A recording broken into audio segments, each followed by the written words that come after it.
All right. Live update. I'll just do that later. So hello everyone who is watching this video. I was recently teaching in class, and I had some honor students who were struggling with their first essays. And I said, every essay follows a format, and if you do the format, like you're gonna score okay. It may not be like the best, but you'll score well enough to pass, right? And this intrigued some of them because a lot of them felt like they just write stuff and it either becomes an essay or it doesn't. There's some sort of mystical process that they maybe don't understand really. And I said, almost sentence for sentence, you can plan out your essay because it's mainly just citing evidence, explaining evidence, and that later on in college this gets like much more nuanced, right? But for them, it's pretty straightforward. And they go, you should create a YouTube video about that so that you could help us know exactly what to put. And I said, well, I can't tell you exactly what to put, right? Because it's not going to always work, right? But I could tell you mainly sentence for sentence, like what's going to happen. So I came up with this idea of the essay skeleton. If I were writing an essay, these are kind of my must-haves. Apart from just like the major facets of an essay that you have to have. Like you have to have an intro, you have to have body paragraphs or support paragraphs, and you have to have a conclusion, right? So when we start our essay, and I think most of my students are on board with this part, you have to have a hook, right, or a tension getter for your audience. This is going to be something like, let's just say, quote, maybe from the text that you're talking about, some sort of philosophizing about the text you're talking about. This could be like, if we were writing an essay about some real life things, this could be like a statistic. But if we were writing about literature, I would not use a statistic to kind of do anything like that. If I were writing something about morality or the nature of good or bad, I might start with a quote that I just know offhand by Shakespeare, but he says, there's nothing good or bad either, but thinking makes it so, right? So if I were talking about indecision, I might start with that, right? Second thing, general information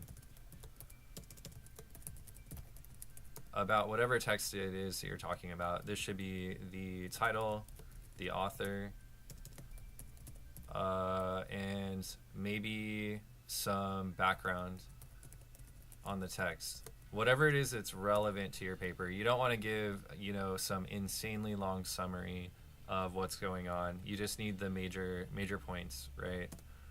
3 is going to be specific, problem or detail that you're going to talk about.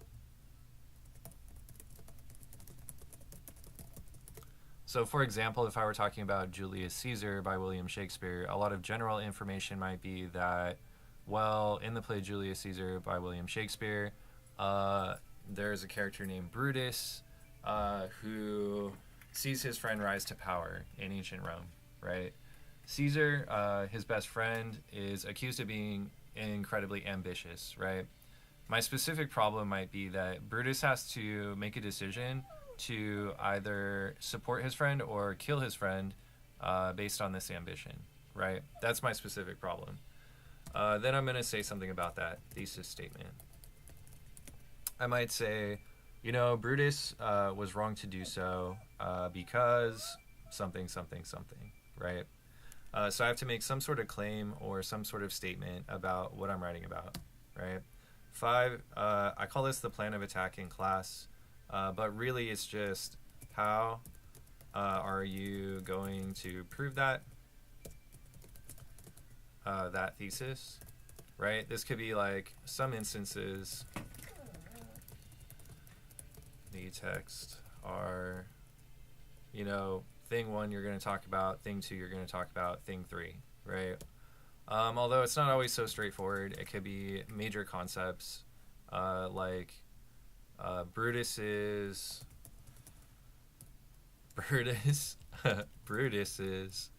unwavering loyalty to Rome and his,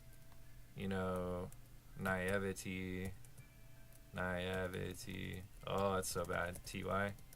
Oh, there we are.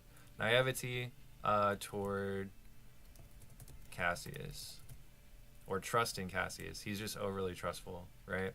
Those could be two of my major paragraphs that I'm going to talk about. All right.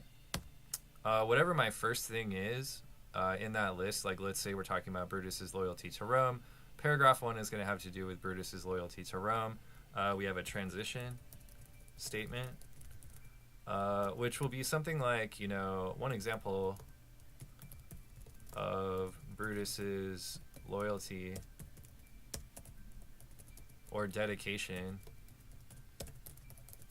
to being a good Roman is blank, right? Okay. I like to start out that way. Then you kind of like lead into a quote that you're going to choose to show that. So you'd say, for example, in the play, Brutus does something, right? Okay. But we want a lead into our quote. You want to frame it for your audience. So you want to say like, look, I'm going to talk about this evidence that's coming up. I'm really just trying to prove my thesis statement here. But you're just going to give like a brief sort of idea of what you're going to talk about next. Then you have your quote. Well, you have your evidence. It doesn't always have to be a quote.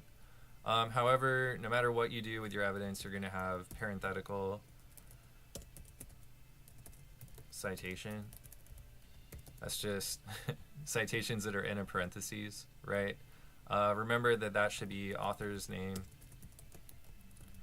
last name, and page, right? If you only have like a one-page article, that could be like a paragraph number to reference, but technically I think it's just supposed to be the one page. If you're citing Shakespeare, it's, act number, so act 2, scene 2, and then line number, let's just say 4 to 5, right, in parentheses. Now, here's where a lot of people start to drop the ball with their essays. When we explain our evidence, what we are definitely not doing is only summarizing the evidence. So whoever your reader is, they read your quote, they understand what you're trying to talk about probably. You need to explain your viewpoint on the evidence and like the how and why of why that evidence matters. You might have one sentence summarizing evidence.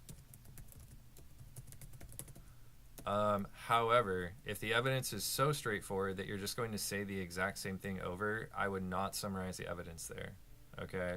If you're talking about Shakespeare, you might break down what's being said, or poetry, because it's abstract, right? So one sentence summarizing evidence. We have one sentence of how that evidence works. That might be, how is the author approaching the audience, right? This could include like literary devices, right? This could include like how they're characterizing a character, right? This could include, just a myriad of things here, right? If we're talking about argumentation, you might talk about how are they framing their argument.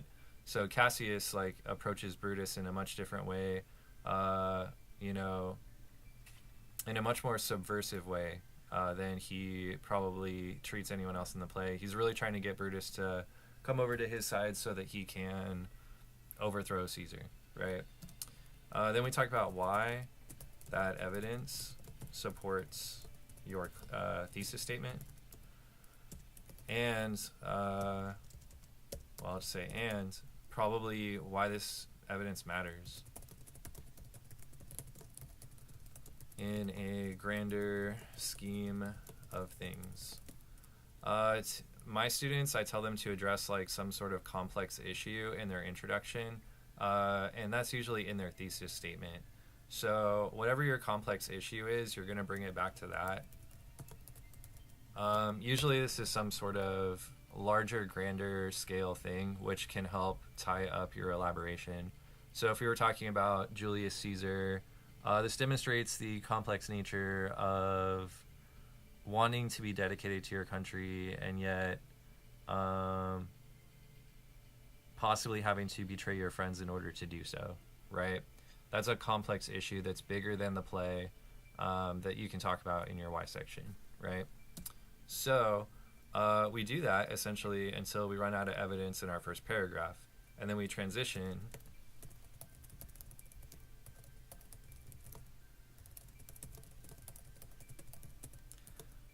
we have a transition statement within the paragraph. This is usually like a while all of this is happening. There is this other thing I want to talk about.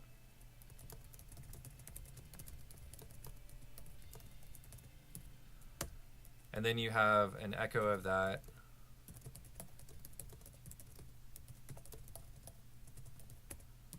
And you kind of say, you know, look, I just said I was going to bring up this next point. I'm going to talk about that right now. Another thing to think about with my thesis is this thing, right? Then you go through the evidence cycle again. So you're going to be doing, you know, these ones right here. So transition, leading to quote, evidence, summarize, how, why, right? Until you run out of stuff on that paragraph. Then you're going to transition eventually into conclusion. This could be something like, in conclusion, it could be finally, ultimately, any number of things to let your audience know that you're finishing your paper, right? You will restate. Actually, I don't even like the word restate. Rephrase or remind your audience of your thesis.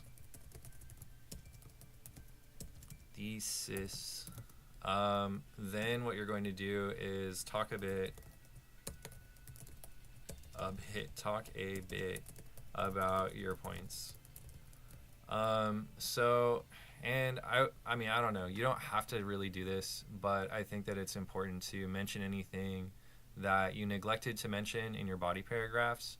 It doesn't always help prove your point to say a lot of information in your body paragraphs. So, well, what I mean by that is that there's a lot of maybe irrelevant feeling information that you could talk about in your body paragraphs, but is notable or worth something for your audience to know. It's just not a major talking point. This is where you can talk a bit about your body paragraphs and kind of say, also, is some other interesting thoughts to have about these topics, right? It's kind of like your own thoughts on it. Then you're going to have your so what statement. This is going to be like, why does your paper matter or contribute to this conversation? It might also be like philosophizing on why this concept matters to humanity, society,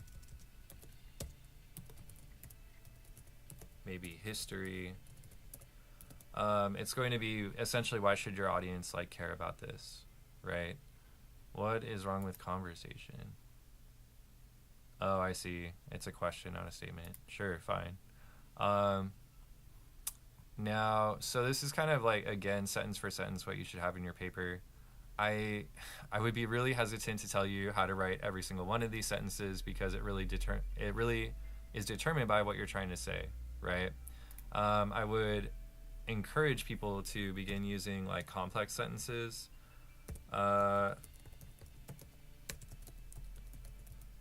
Complex sentences help you with organization and leading from one sentence to another, you know, starting with while or when or whereas. That allows you to kind of frame two things that are happening at the same time. So you could be like, while this one thing is happening, this is important because such and such, right? And that lets you kind of dovetail into the next part of your essay, right? I don't think I have anything else to say about this. Hopefully this is helpful. I kind of created it just because I had a bunch of students asking me about it. But again, I don't necessarily think that this is the perfect cure all to everything. If you are really struggling with your paper, though, you can look at this and go, do I have these things? Am I doing this? And it's a very shortened sort of way to check that. Hopefully it's helpful. I'll see you guys later.